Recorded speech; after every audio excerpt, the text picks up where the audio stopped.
highly prized prospect, right? We're talking about a kid in the top end of the first round. He's going through interviews, right? And he was one of these prospects that happened to sit down in an interview with the general manager, wasn't present, whatever. Well, when he was walking out the door, there's like a table with snacks on it, right? And he just grabbed snacks, and some people in the room were kind of off-put by it. That he was just like on his way out the door, grabbed some snacks without really saying anything, just like straight up grabbed them, and they, were kind of looking at each other like, I don't know what I think about that. And it was weird. It planted this kind of negative seed. It planted a little bit of a negative seed in their head about, is the kid selfish? Now, see, that's it. Michael, you say, here's the funny thing. Michael, you say it's some dumb shit, right? You say that. Here's the thing. If you're not in the room to see that, you don't end up processing it. Doesn't mean anything to you. And I will put it to you this way. That's true. The way he played as a rookie, wasn't nobody giving a shit about the potato chips that he grabbed and pulled out the door. That's what I'm saying. Yeah. But if it's a bunch of snacks just sitting there, let me get these. That's what we did for. Because instead of saying, was he selfish, be like, wait, he picked the M&Ms and not the Jujubes. He picked the Butterfinger and not the Reese's Peanut Butter Cups. Now you're scouting. You're surprised sometimes by what gets into the heads of evaluators when they're sitting in a room. But I think sometimes it can go too far.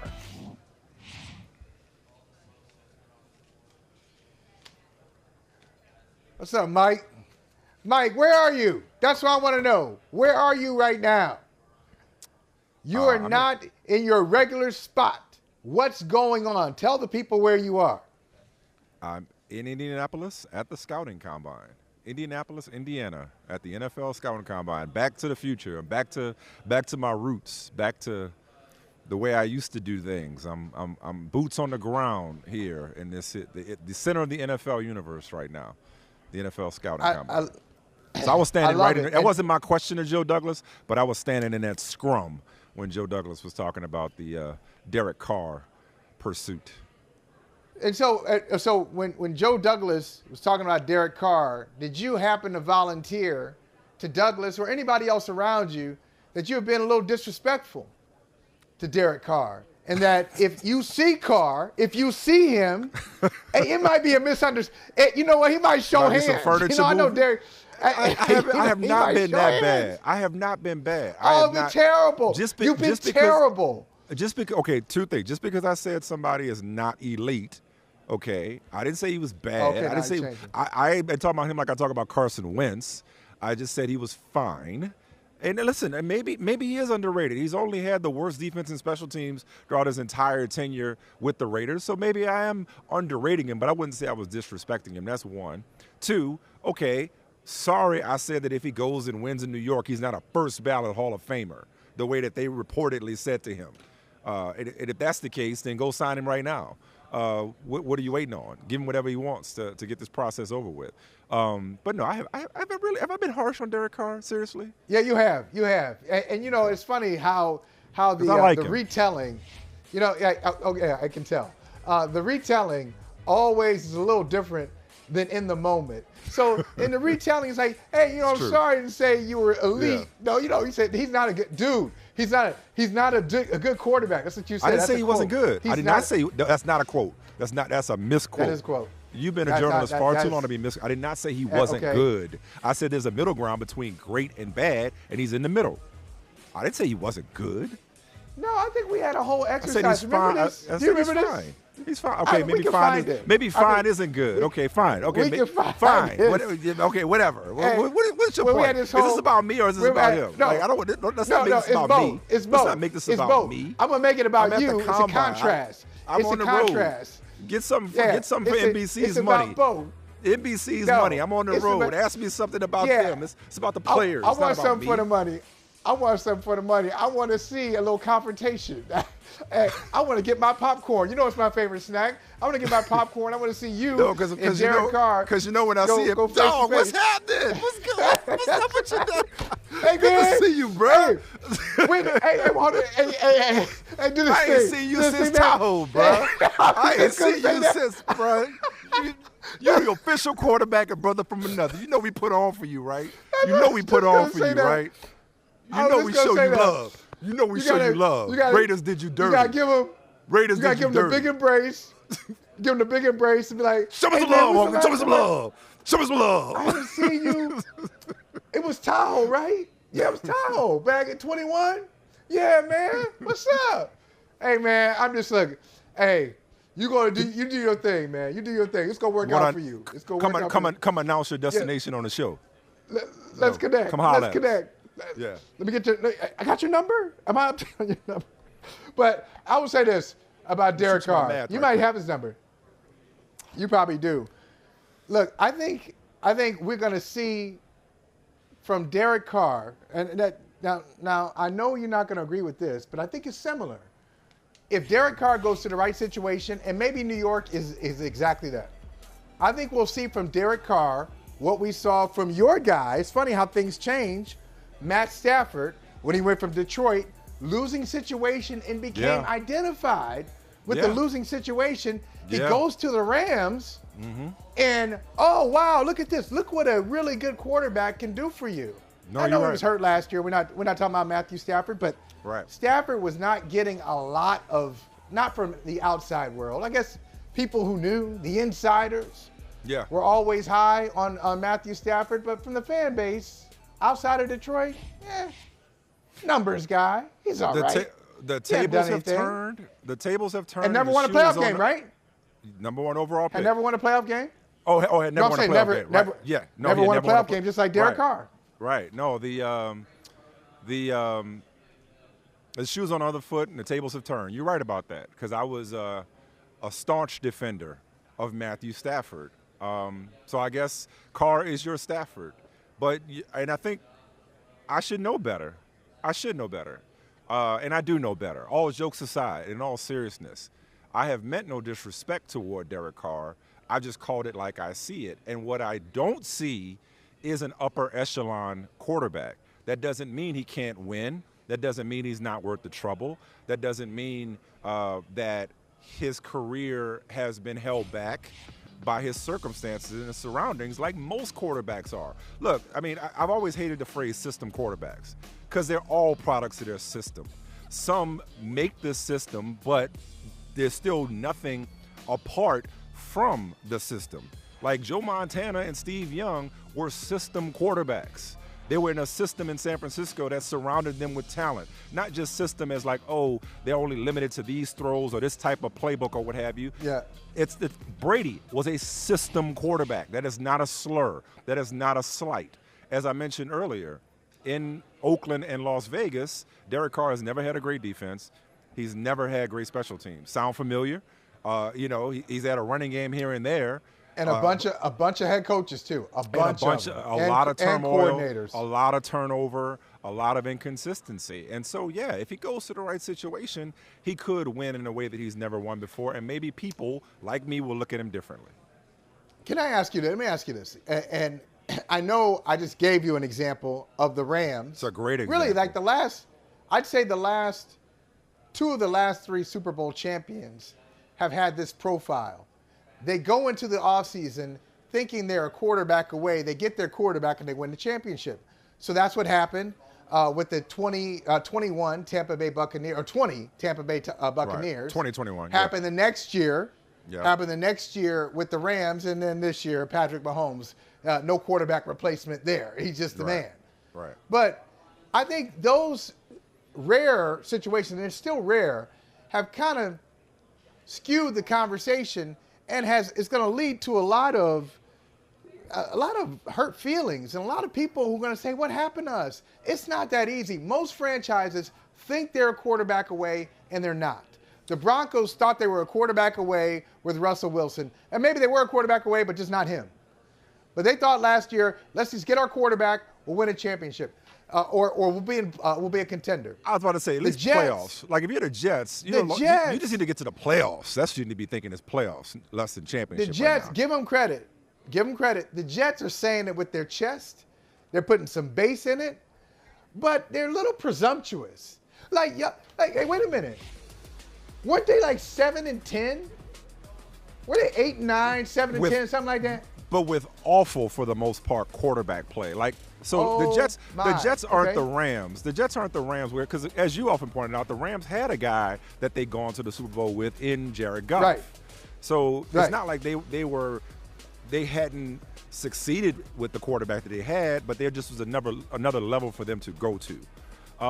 Whereas the Jets, they ain't sniffed the playoffs in, I think, 9 years. I think they have the longest active drought for the postseason. And so you look at that defense and that running game, they are a quarterback away from being a playoff team. A championship team, Are they?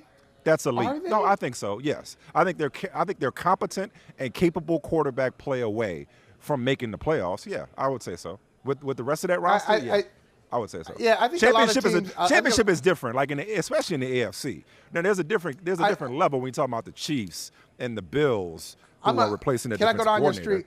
But they're go ahead. I'm gonna drive down your street here for a second. I think teams like the Jets. So what I mean is teams that non-playoff teams who think they're a quarterback away from making the playoffs often come off as fantasy football-ish, dynasty league-ish, as if. Okay, can we play this game? So if you have a good quarterback, you're just suddenly going to win the games that you lost? Are you going to win half of those games? Are you going to win 60% of those games? How's that math work? And does that really match up with what happened during the season? So if you have a good quarterback, you beat the Patriots, in New England when Marcus Jones had the punt return? There's no guarantees. Which games do you win? That's what I'm saying. There's no guarantees, but I'm saying, Mike, I don't like that game. I don't like that. But when you're the Jets and you suffered through Zach Wilson and at times Joe Flacco, who was better than Zach Wilson, Mike White couldn't stay healthy. If Mike White would have been healthy, they probably are in the playoffs last year as far as I'm concerned. And I think a lot of Jets fans would agree with that. I think the Jets would agree with that. He couldn't stay healthy. I think just Derek Carr level quarterback play, to bring it full circle, gets that team into the playoffs. The Rams were aiming for the Super Bowl. The Bucs were getting the greatest quarterback of all time. So I don't think that they're on that trajectory, at least not yet. But if I'm the Jets, here's the thing about the Jets is, and I said this the other day, I don't want the Aaron Rodgers headache. And I certainly don't want it for 1 year. What I do appreciate about Derek Carr taking his time and making a deliberate decision is, and we talked about this yesterday with Charles Robinson, is if you're Derek Carr, you're just changing teams for the first time in your career, which is more than a lot of quarterbacks can say, a lot of players can say. You want to be deliberate. You want to make the right decision. You don't want to make a quick decision. So I get that. Although he has a head start, so I wouldn't pump the brakes too much. I wouldn't slow play this too much. I mean, he's meeting people at the combine. He's already he's already visited a couple of teams. He's doing his due diligence the same way they're doing their due diligence and where teams do it all the time. So I get it. But if I'm the Jets, though, and you really think that highly of Carr, that you're selling the idea of no, not you, the Jets. The Jets. Okay, the Jets do. Because it's two parts. Yeah. The Jets are saying if you win here, you make it in New York, you can make it anywhere. So they're saying, New York, there's no place like it. The Jets are starved for a winner, haven't won since Namath, yada, yada, yada, right? But they're also saying that your career to this point has been impressive enough to where all you're missing is a championship in New York to get you into the Hall of Fame, and not just the Hall of Fame, period, but in on the first ballot. The guy that won 2 Super Bowls across town ain't a first ballot Hall of Famer. All right? He's a great broadcaster, but he ain't a first ballot Hall of Famer in my book. So they're telling him that you've been so good in Las Vegas and in Oakland that you are a championship with the New York Jets away from being a first ballot Hall of Famer. That's why I keep laughing at that. So if they think that highly of Derek Carr, I would be bending over backwards to get Derek Carr as opposed to Aaron Rodgers, because Rodgers, you don't know what you're getting from year to year. Wow. You don't know what you're getting in the offseason with Aaron Rodgers. Is Aaron Rodgers guaranteed? It's part of the plan with Aaron Rodgers if you're the Jets that he's going to show up. Put it this way, Brian Gutekunst, we played the Joe Douglas sound. Brian Gutekunst at one of these same podiums earlier saying, I ain't even talked to Aaron Rodgers yet. We ain't even had these discussions yet. So, they've exchanged some texts, but they ain't even got into the nitty-gritty. So Aaron Rodgers has gone on this darkness retreat, emerged from this darkness retreat, seen his own shadow, and ain't even started the process of working through the process. They ain't even got to that point yet. If you're the Jets, is that who you really want to be in bed with? Do you really want to say, like, yeah, let's trade for Aaron Rodgers, pay him whatever he wants to get paid, which is probably more than Derek Carr, I'm guessing, going on a limb and guessing definitely. that. Pay him what he wants to get paid. Is he going to be there all offseason working with Garrett Wilson and Elijah Moore and whoever else? And then next offseason, are you in the same boat with will he or won't he? I just wouldn't want them problems. So to land this plane, as much as I've tried to pump the brakes on how great Derek Carr is, if I'm the Jets, I'd much rather whatever Derek Carr is than whatever we think Aaron Rodgers could be, because I don't think the downside of Aaron Rodgers is worth it. Well, I would say this, Mike. If you keep saying that the Jets believe that Derek Carr will be a first ballot Hall of Famer if he wins with them. First championship since Super Bowl III. Okay, different era. Before the merger. They haven't won the Super Bowl since before the merger. It's been a long time in New York. They haven't appeared in a Super Bowl since they won Super Bowl III. So, look, if they feel that way about Derek Carr, then I'm gonna go in a different direction. If you think that about Derek Carr, what do you think about the upgrade? Well, he's already a first ballot Hall of Famer, but he's also a first ballot Hall of Fame headache.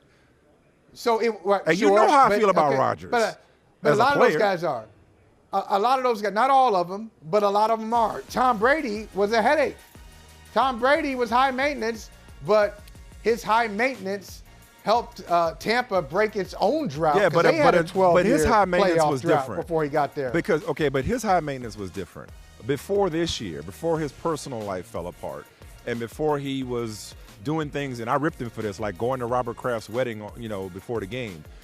Like, you could never question whether Tom Brady was going to show up to work and be in the building and do everything possible to get on the same page with his teammates and his receivers. Aaron Rodgers will do that. He'll do that in New York. He hasn't done it in Green Bay lately. Yeah, he's showing out. He's showing out in Green Bay. He just wants to, it's a tantrum. It's an adult temper tantrum. So what happens when the honeymoon period is over in New York after a year? He'll retire. Oh, I don't want a one-year guy. If I'm New York and I got this young defense and this young running back, I don't want it for 1 year but that's what you're talking about. You're talking about the quick fix. You're talking about insert quarterback here and win a Super Bowl. I don't want that if I'm New York. I want to build for the long term for once. They already went down this road with Brett Favre. I don't want another instant coffee. Robert Saleh talked about we're in an instant coffee day and age when it comes to Zach Wilson. He invoked the instant coffee analogy. This is the most instant coffee move they can make in New York. How old is Robert Saleh? Instant coffee. What the hell is that reference, Robert? Nobody knows what you're talking about. Nobody knows. Anyway, they do want that. Because when you look at the veteran quarterback market, you want that. You sure do.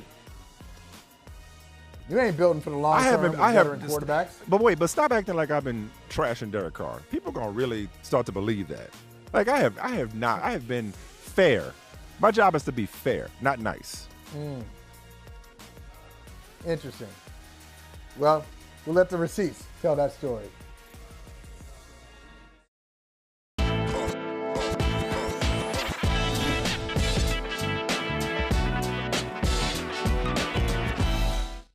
The most important thing that we look at for a quarterback is the mental and physical toughness, okay? That's the first thing that we ask every high school coach, and we really try to find that out about the kid. We ask the question, can they be the face of your program, okay? Because we live in a new age now.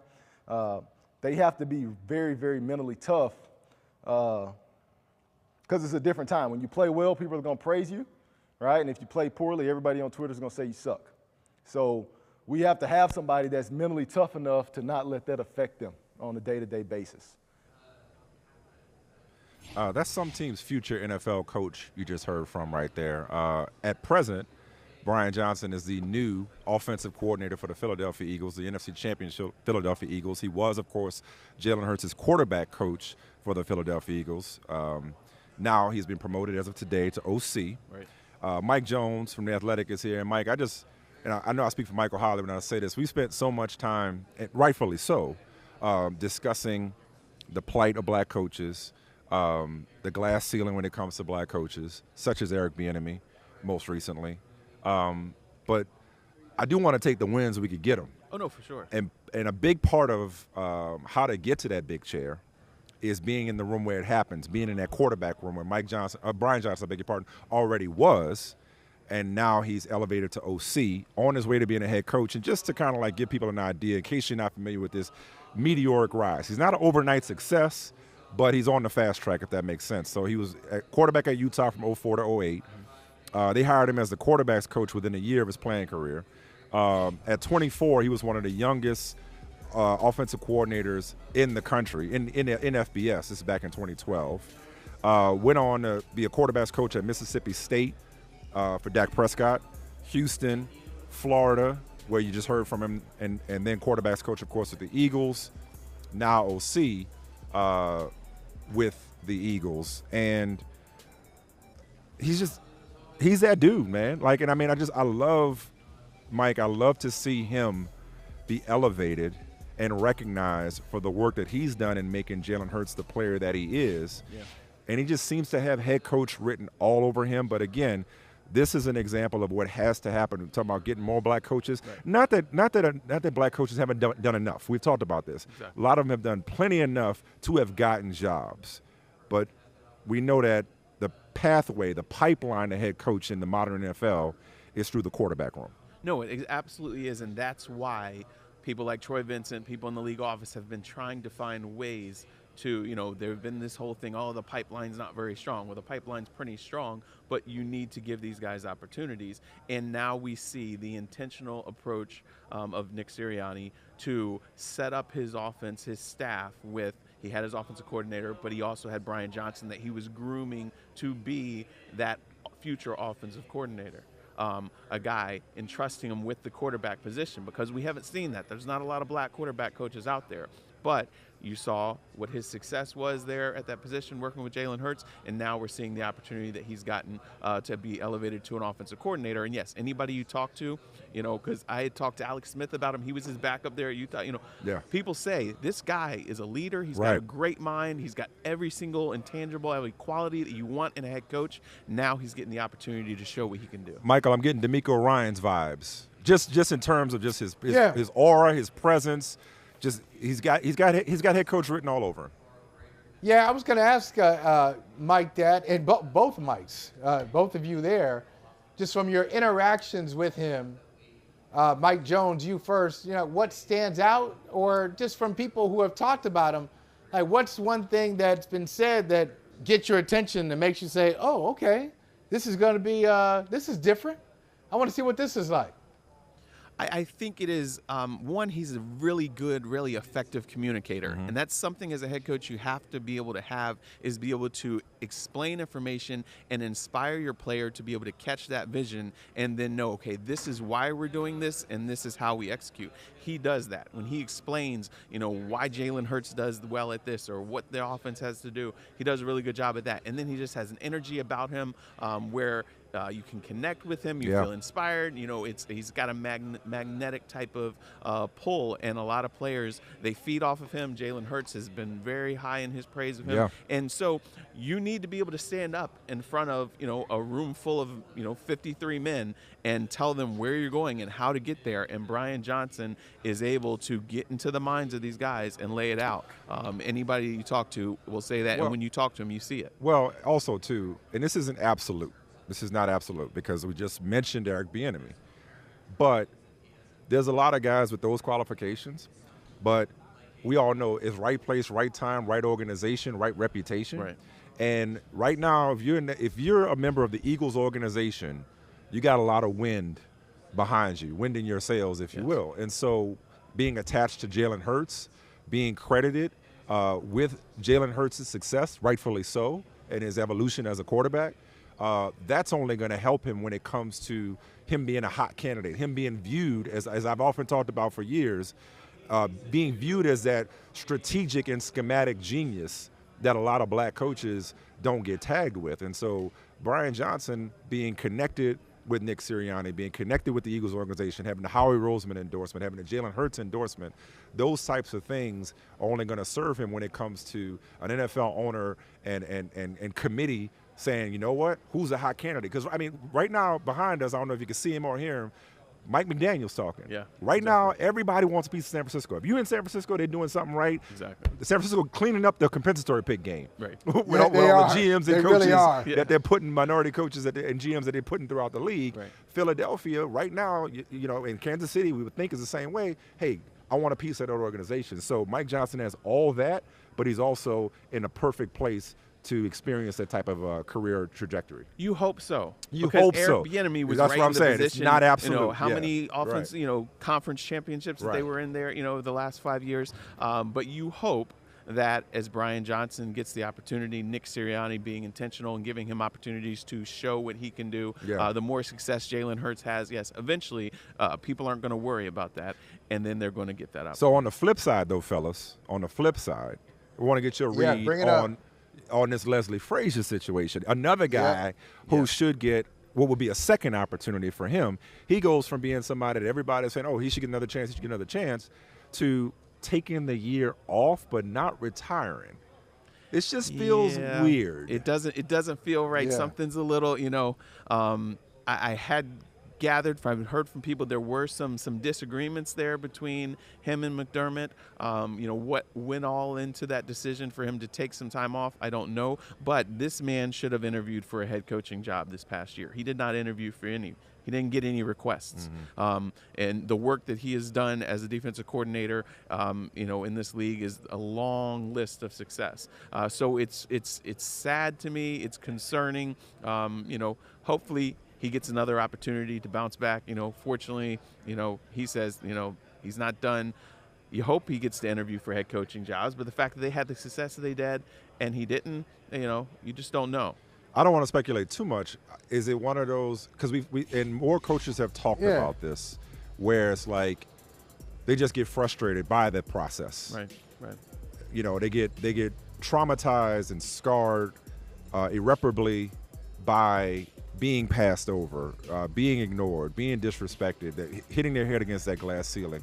Again, I haven't talked to Leslie since this news came out. Right. I don't know if that has anything to do with it, or maybe it's just a difference of opinion. But, you know, because he's not retiring, but stepping aside for a year. Yeah, why phrase it like that? What's up with that phrasing?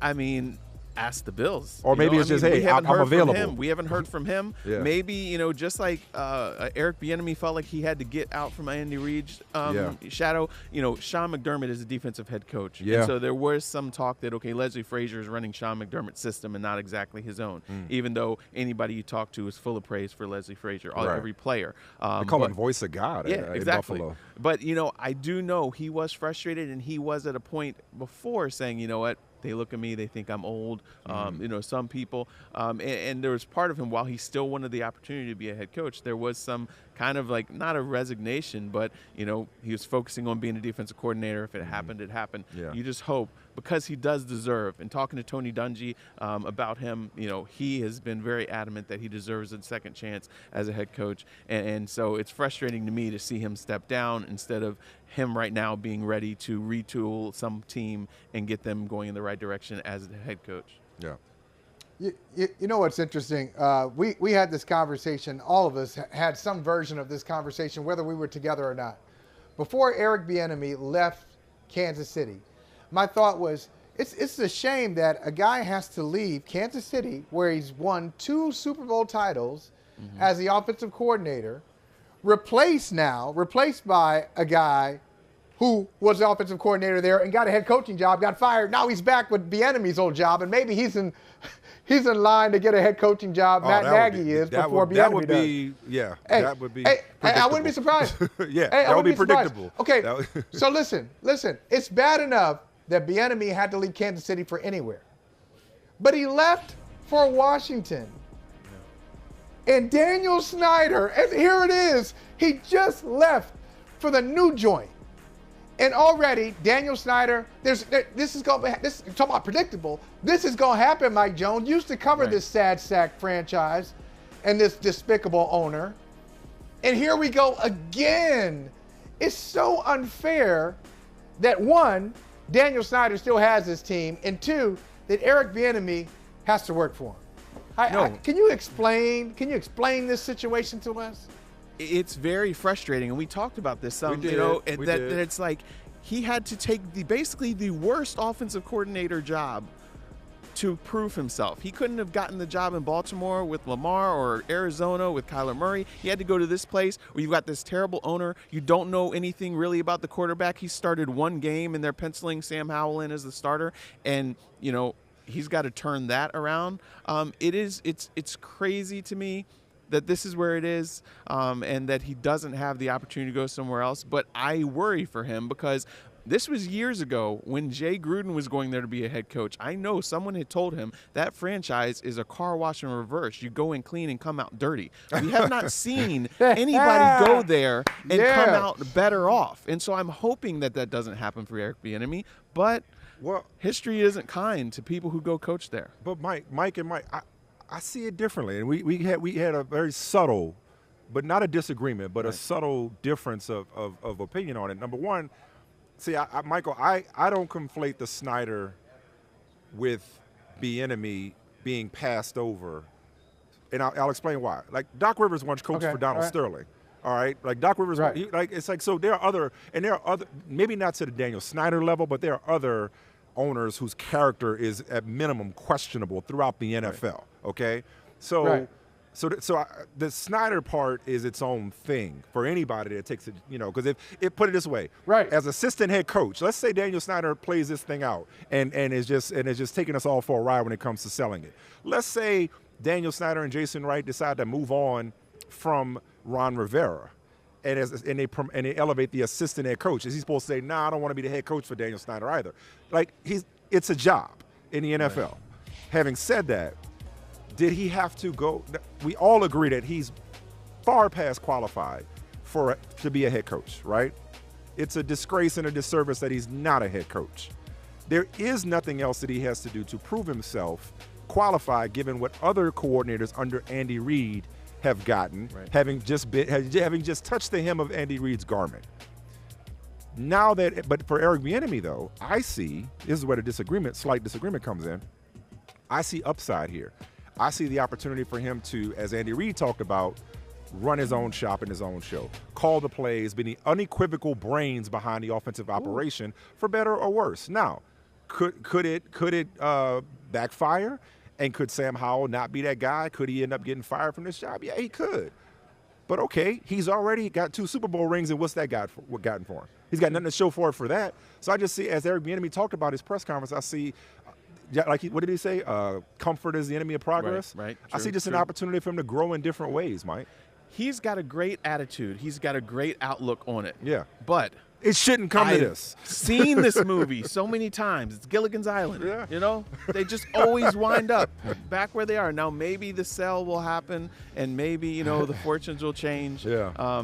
But I just hope that if you say Sam Howell isn't amazing, say the offense is amazing, then it's one more excuse for Eric Bieniemy. Yeah. But maybe your optimism is justified. It's not just optimism. It's just what's the downside? You know, I guess it's not going to get any worse. Because if he can't get a job coming from Kansas City, then we all know this. Here's the sad truth that we talked about this last week. So sorry to be a broken record if you've watched every conversation, but we got to keep having it. We appreciate it. Thank you. Right? Yeah. It's like they're going to move the goalposts regardless. So even if he turns Sam Howell into Sammy Ball, somebody gonna still find a reason to not hire Eric Bieniemy. He reached back.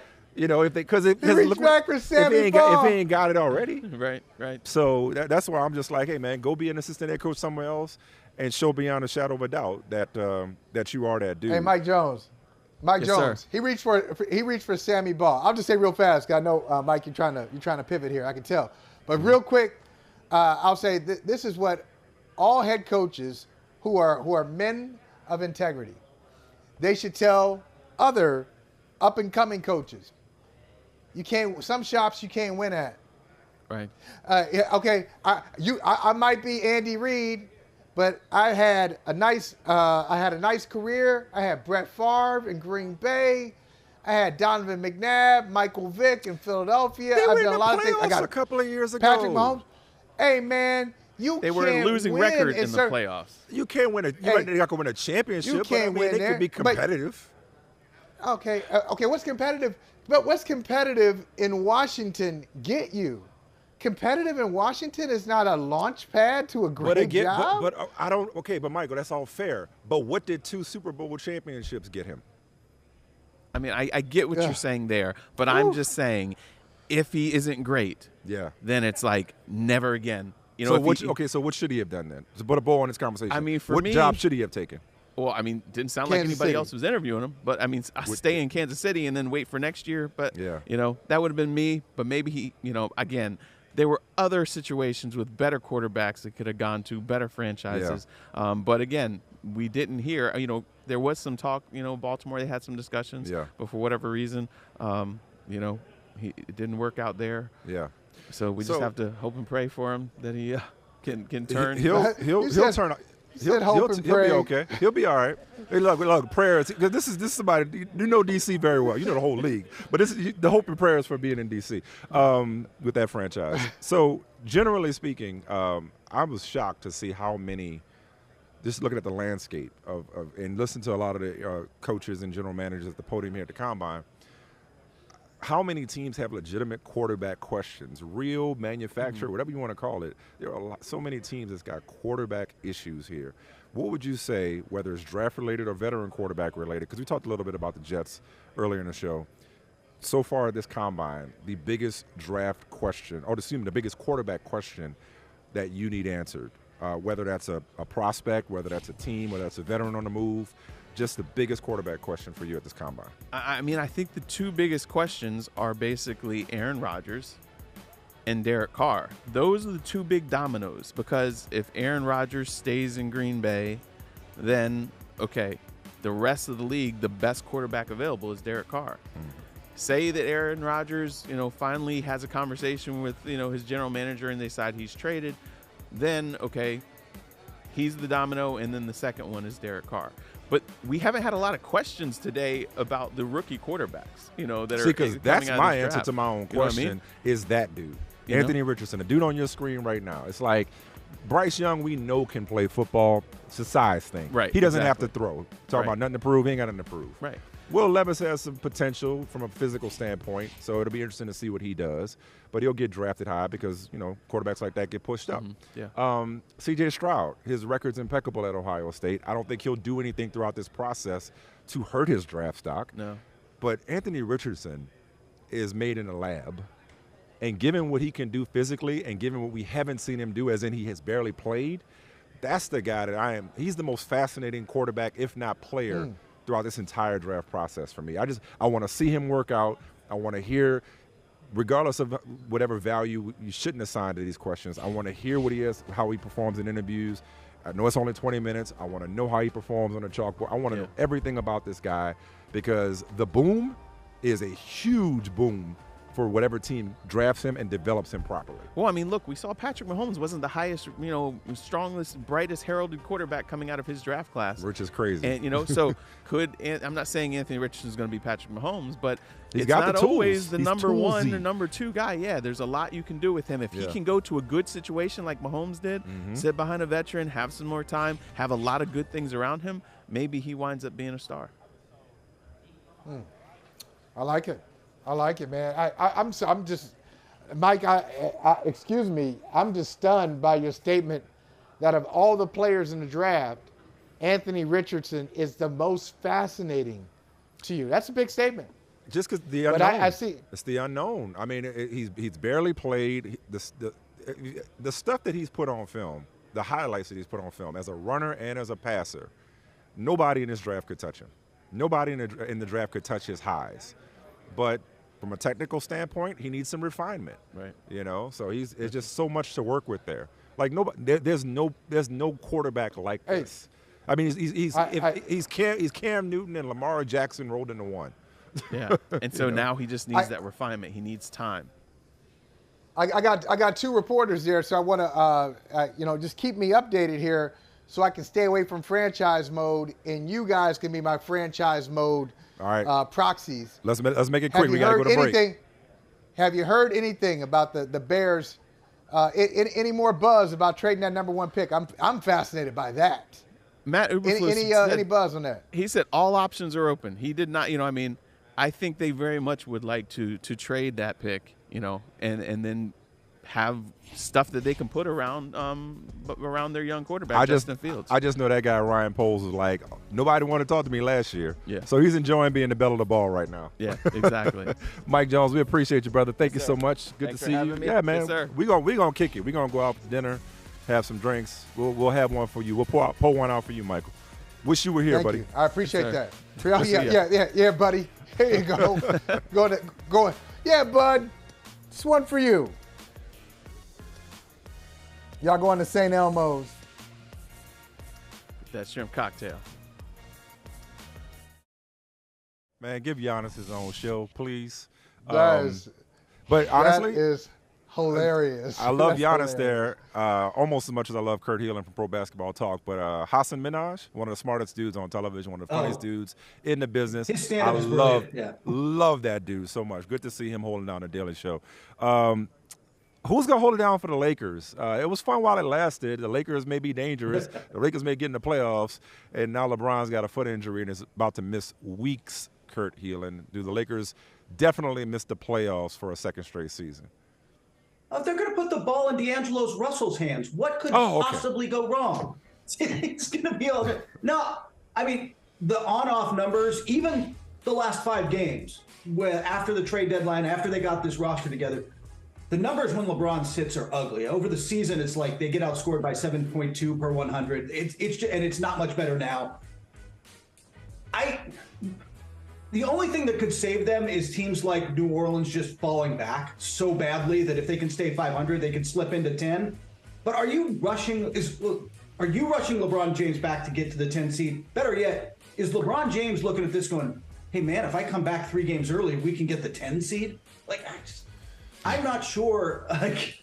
Unless something mirror, I see them stumbling. Portland's still in front of them and wants into this thing, and as Lillard's playing out of his mind. I just don't see how they climb over enough teams to motivate LeBron to race back from this thing and get them there. Mike, the sad part for me, man, is like, look, it's nice that they got bubble Anthony Davis versus bubble rap Anthony Davis.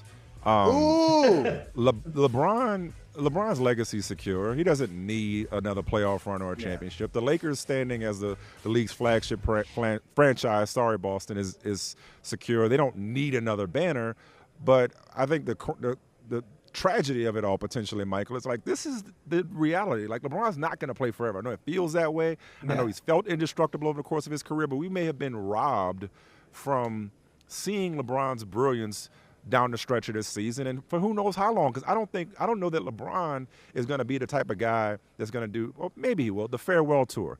He may just decide, you know what, I'm done. And he may just ride up into the sunset when we least expect it. So in the meantime, I want to see him, as much of him playing at a high level as possible.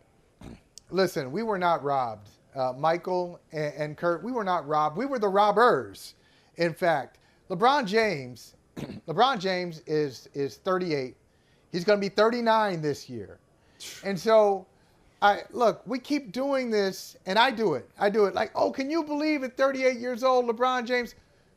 No, I shouldn't believe it, because 38 years old is 38 in basketball. So the same thing. LeBron at 38.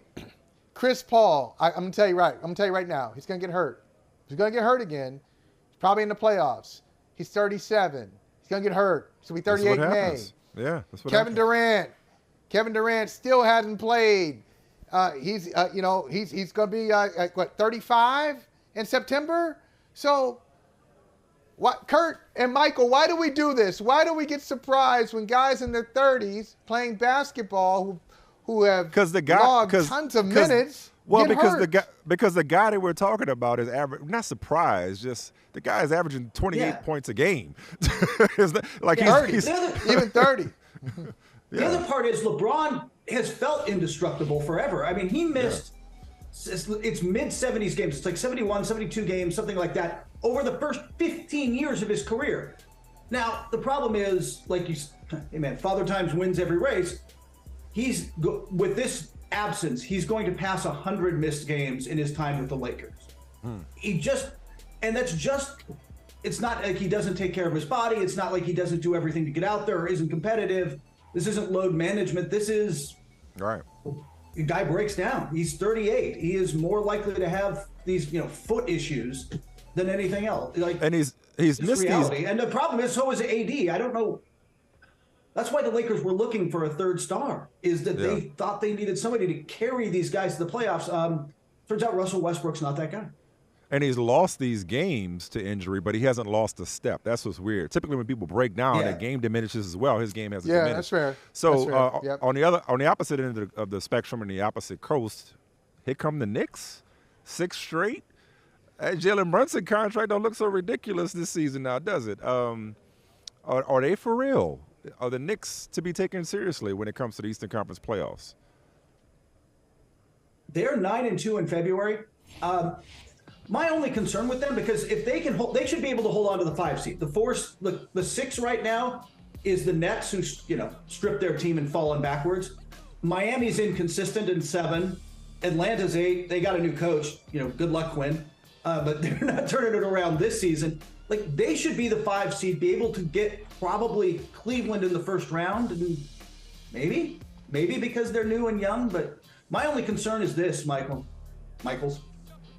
Every year we get this with Tom Thibodeau teams, right? They bust it during the regular season. They're outplaying everybody. They are playing harder than everybody. When everybody else gets to the playoff and goes, all right, time to start playing harder, they don't have that other gear. And I'm not sure that this Knicks team has the talent to overcome that. Yeah. How about at the top of the conference? We just saw that those standings where Milwaukee has overtaken Boston by a half game, and they won 14 straight, won number 14 with Giannis sitting on the bench watching. Do you look at Milwaukee and say, okay, they're back. They're the best team in the Eastern. I'm not going to say in the NBA, the best team in the Eastern Conference. Do you give it to Milwaukee over Boston and Philly?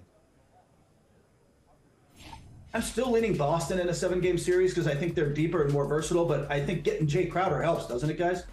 Doesn't that give them PJ Tucker light that they had the year they won it, the year they won the title?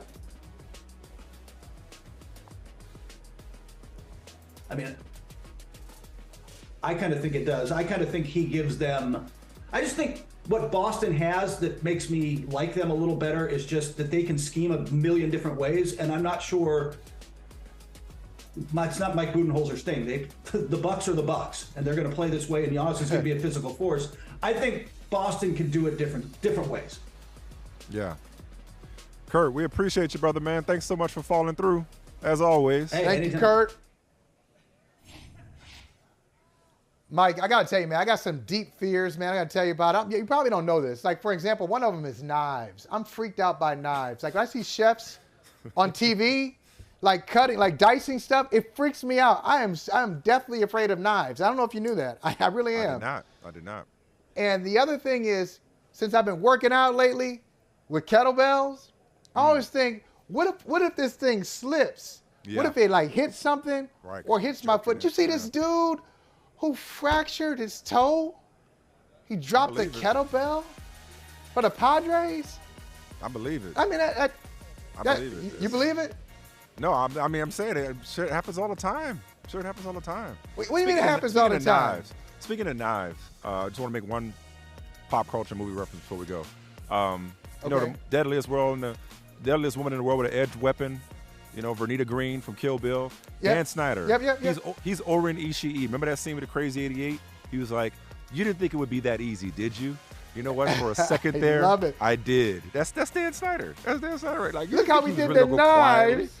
You took knives and you made that. Oh, and you didn't even know I was about to say something about knives. I did not. That's dope. Hey, thank you for watching Brother from Another. If you haven't hit that subscribe button, go ahead and do that now. Don't forget, you can catch us 3 to 4 weekdays on PeacockTV.com and on Sirius XM Channel 85.